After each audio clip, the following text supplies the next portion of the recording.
ขอขอบใจในวันที่10 สิงหาคม 2026ที่หอประชุมแห่งชาตินครหลวงจันทร์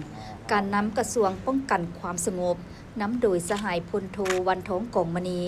คณะเลขาธิการศูนย์กลางภาครัฐมนตรีกระทรวงป้องกันความสงบพร้อมด้วยคณะได้เข้าวางพวงมาลาและไว้อาลัยต่อการจากไปของสหายไสสมพรพรหมวิหารอดีตกรรมการกรมการเมืองศูนย์กลางภาคและอดีตประธานสภาแห่งชาติเพื่อแสดงความรู้บุญคุณและความเคารพรักอย่างสุดซึ้งต่อสหายไสสมพรพรหมวิหาร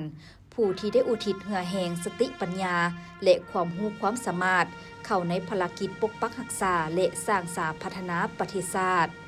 ถึงว่าสหายจะจากไปอย่างบ่มีวันหวนคืนแต่คุณงามความดีและมูลเสื้อผลงานอันใหญ่หลวงของสหายจะถูกจารึกไว้และเป็นแบบอย่างอันดีงามให้กับพนักงานนักรบและลูกหลานคนรุ่นหลังได้สืบทอดและเอาเป็นบทเรียนเข้าในการปฏิบัติหน้าที่ปกปักรักษาและสร้างสรรค์พัฒนาประเทศชาติในต่อหน้า